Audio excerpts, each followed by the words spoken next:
త్రిదశ rice, అన్నింటికీ దగ్గరగా మీ మనసుకి మరింత దగ్గరగా. త్రిదశ రైస్, వేర్ లైఫ్ షైన్స్. ఇప్పుడు కాకినాడ సిటీ నియోజకవర్గానికి సంబంధించిన సర్వే రిపోర్ట్ను మీ ముందు ఉంచుతాను. కాకినాడ జిల్లాలోని కాకినాడ సిటీ నియోజకవర్గం రాజకీయాల్లో హాట్గా ఉంటుంది. ఇక్కడ గత ఎన్నికల్లో వనమాడి వెంకటేశ్వరరావు టీడీపీ నుంచి పోటీ చేశారు. వైసీపీ నుంచి ద్వారంపూడి చంద్రశేఖర్ రెడ్డి పోటీ చేశారు. ఆ ఎన్నికల్లో వెంకటేశ్వరరావు 56,572 ఓట్ల మెజార్టీతో విజయాన్ని తన ఖాతాలో వేసుకున్నారు. మరి కూటమి ప్రభుత్వం ఏడాదిన్నర పాలన తర్వాత ఈ కాకినాడ సిటీ సెగ్మెంట్లో జనం ఏమనుకుంటున్నారు? ఎమ్మెల్యే పనితీరుపై సంతృప్తిగా ఉన్నారా? సీఎం పనితీరుకి ఎటువంటి రేటింగ్ ఇచ్చారు? నారా లోకేష్, పవన్ కళ్యాణ్, జగన్ గురించి ఈ సెగ్మెంట్ ప్రజలు ఏమనుకుంటున్నారు? ఓవరాల్గా కూటమి ప్రభుత్వంపై జనం మాట ఏంటి? బిగ్ టీవీ ఎక్స్క్లూజివ్ సర్వే రిపోర్ట్లో చూద్దాం. ఎన్నికల సమయంలో కాకినాడ సిటీ నియోజకవర్గ ప్రజలకు వనమాడి ఇచ్చిన హామీలు ఏంటో ఒకసారి చూద్దాం. ఇవే ఎన్నికల సమయంలో ఇచ్చిన హామీలు. Kakinada city Samarlakota double road లేన్కు హామీ ఇచ్చారు. అలాగే కొమరగిరి జగనన్న లేఅవుట్లపై విచారణ జరిపిస్తాము అని చెప్పారు. ఇక టీడీఆర్ బాండ్ల అవకతవకలపై కూడా విచారణ చేయిస్తాను అన్నారు. ప్రభుత్వ ఐటీఐ వెనుకున్న స్థలాలన్నీ కూడా పేదలకు పంచుతాను అంటూ ఆయన ఎన్నికల సమయంలో హామీలు ఇచ్చారు. మరి నియోజకవర్గంలో ఉన్న సమస్యలు ఏంటో చూద్దాం. ఇవే నియోజకవర్గంలో ఉన్న సమస్యలు. కాకినాడలో మత్స్యకారులు ఎక్కువ మంది ఉంటారు. సో మత్స్యకారుల సమస్యలు చాలా ఎక్కువగా ఉన్నాయి. సో మత్స్యకారుల సమస్యల కోసం ఆయన హామీలు ఇచ్చారు. ఈ సెగ్మెంట్లో దాదాపు 40% మంది మత్స్యకారులు ఉంటారు. పారిశ్రామిక వ్యర్థాలన్నీ సముద్రంలోకి వదిలేస్తూ ఉన్నారు. దీనిపై మత్స్యకారులు ఎప్పటి నుంచో పోరాటాలు చేస్తూ ఉన్నారు, నిరసనలు వ్యక్తం చేస్తూ ఉన్నారు. సో కాకినాడ సెజ్లోని ల్యాబ్స్తో ఎక్కువగా సముద్ర జలాలు కాలుష్యం అవుతున్నాయని చెప్తున్నారు. ఈ కాలుష్యం కారణంగా చేపల సంఖ్య తగ్గుతుంది. వేటకు వెళుతుంటే చేపలు దొరకడం లేదు, చేపలు చనిపోతున్నాయని మత్స్యకారులు అంటూ ఉన్నారు. అలాగే సమస్యలపై స్టడీ కోసం సెప్టెంబర్లో ఒక కమిటీని కూడా ఏర్పాటు చేశారు. సో కాలుష్య సమస్య ఇప్పటికీ కొనసాగుతూ ఉండడం ఒక సమస్యగా కనిపిస్తూ ఉంది. ఇది జీవనోపాధిపై దెబ్బ కొడుతోందని మత్స్యకారులు అంటూ ఉన్నారు. ఇక వరద మురుగు కాలువలపై ఎక్కువగా షాపులు నిర్మించేశారు ఆక్రమించుకొని.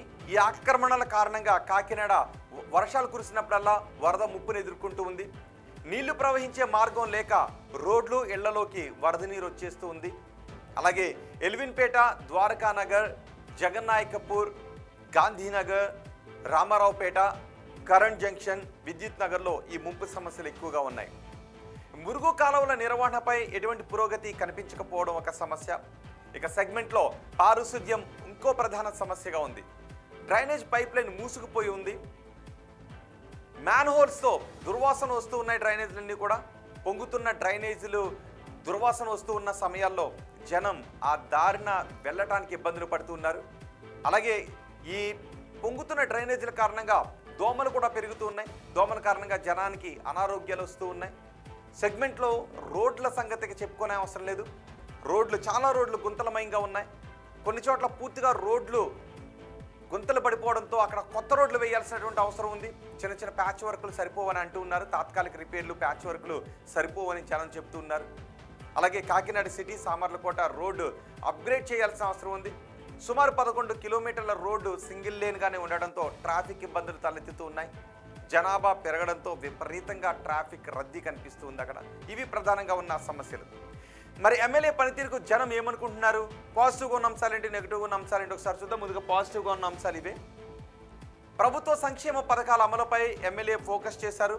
లబ్ధిదారులకు సంక్షేమ ఫలాలు అందే విధంగా ఆయన చొరవ తీసుకుంటూ ఉన్నారు. ఇక కాకినాడ తాగునీటి కోసం 256 కోట్ల రూపాయలతో ప్రాజెక్టును నిర్మిస్తూ ఉన్నారు. ఏలేశ్వరం రిజర్వాయర్ నుంచి నీటి తరలింపు పనులు జరుగుతున్నాయి. 45 కిలోమీటర్ల మేర పైప్ లైన్ పనులు కొనసాగుతూ ఉన్నాయి. ఇవన్నీ పాజిటివ్గా ఉన్న అంశాలు. నెగిటివ్గా ఉన్న అంశాలు కూడా చూద్దాం. సమస్యల పరిష్కారంలో మధ్యవర్తుల జోక్యం పెరుగుతూ ఉందని జనం అనుకుంటున్నారు. మధ్యలో వార్డు లేదా క్లస్టర్ ఇన్ఛార్జ్ వద్దు అని జనం అంటున్నారు. ఇక రేషన్ బియ్యం అక్రమ రవాణాకు చెక్ పెట్టలేకపోవడం ఎమ్మెల్యేకు నెగిటివ్ పాయింట్స్లో ఒకటి కనిపిస్తూ ఉంది. ఇవి ప్రధానంగా నెగిటివ్ అంశాలు. ఇక మరి ఎమ్మెల్యే పనితీరుకు ఈ నియోజకవర్గ ప్రజలు ఎన్ని మార్క్స్ ఇస్తున్నారో చూద్దాం.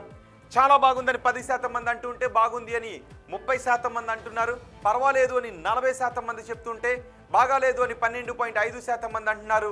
అస్సలు బాగాలేదు అని 7.5% మంది అంటున్నారు. అంటే దగ్గరగా 20% మంది కొంత అసంతృప్తిగా ఉంటే 80% మంది సంతృప్తిని వ్యక్తం చేస్తున్నారు. ఇక ముఖ్యమంత్రి చంద్రబాబు పనితీరుకు ఈ నియోజకవర్గ ప్రజలు ఏమంటున్నారో చూద్దాం. చాలా బాగుందని 12.5% మంది అంటున్నారు. బాగుంది అని 30% మంది చెప్తున్నారు. పర్వాలేదు అని 35% మంది అంటున్నారు. బాగాలేదు అని 17.5% మంది జనం చెప్తుంటే అస్సలు బాగాలేదు అని 5% మంది జనం చెప్తున్నారు. అంటే దగ్గరగా 22% మంది జనం కొంత అసంతృప్తిగా ఉంటే 78% మంది సంతృప్తిని వ్యక్తం చేస్తున్నారు. ఇక ఓవరాల్ గా ప్రభుత్వ పనితీరుకు ఈ నియోజకవర్గ ప్రజలు వేస్తున్న మార్క్స్ ఏంటో చూద్దాం. చాలా బాగుందని 5% మంది అంటున్నారు. బాగుంది అని 27.5% మంది చెప్తున్నారు. పర్వాలేదు అని 42.5% మంది అంటుంటే బాగాలేదు అని 15% మంది అంటున్నారు. అస్సలు బాగాలేదు అని 10% మంది జనం చెప్తున్నారు. అంటే దాదాపు 25% మంది కొంత అసంతృప్తిగా ఉంటే 75% మంది సంతృప్తిగా ఉన్నారు. ఇక ప్రతిపక్ష నేత జగన్ పనితీరుకి ఎన్ని మార్క్స్ ఇస్తున్నారో చూద్దాం. చాలా బాగుందని 7.5% మంది అంటున్నారు. బాగుంది అని 25% మంది అంటున్నారు. పర్వాలేదు అని 37.5% మంది చెప్తున్నారు. బాగాలేదు అని 17.5% మంది, అస్సలు బాగాలేదు అని చెబుతున్న వారి సంఖ్య 12.5% గాను కనిపిస్తోంది. ఉప ముఖ్యమంత్రి పవన్ కళ్యాణ్ పనితీరుకి ఎన్ని మార్క్స్ ఇస్తున్నారో చూద్దాం. చాలా బాగుందని 5% మంది చెప్తున్నారు. బాగుంది అని 22.5% మంది అంటున్నారు. పర్వాలేదు అని 50% మంది చెప్తుంటే బాగాలేదు అని 15% మంది, అస్సలు బాగాలేదు అని 7.5% మంది జనం అంటున్నారు. మంత్రి నారా లోకేష్ పనితీరుకి ఎన్ని మార్క్స్ ఇస్తున్నారో చూద్దాం. చాలా బాగుందని 2.5% మంది చెప్తుంటే బాగుంది అని 10% మంది అంటున్నారు. పర్వాలేదు అని 62.5% మంది జనం చెప్తున్నారు. బాగాలేదు అని 17.5% మంది చెప్తుంటే అస్సలు బాగాలేదు అని 7.5% మంది జనం చెప్తున్నారు. అమరావతి పనులు పూర్తవుతాయనుకుంటున్నారా అని అడిగితే పూర్తవుతాయని 22.5% మంది నమ్ముతున్నారు. కావు అని 27.5% మంది అంటున్నారు. కావచ్చు అని 12.5% మంది, తెలియదు అని 37.5% మంది చెప్తున్నారు. పోలవరం ప్రాజెక్ట్ ఈ టర్మ్లో పూర్తవుతుంది అనుకుంటున్నారని అడిగితే పూర్తవుతుందని 15% మంది అంటున్నారు. పూర్తి కాదు అని ఇంకో 15% మంది జనం చెప్తున్నారు. కావచ్చు అని 25% మంది జనం అంటున్నారు. తెలియదు అని 45% మంది జనం చెప్తున్నారు.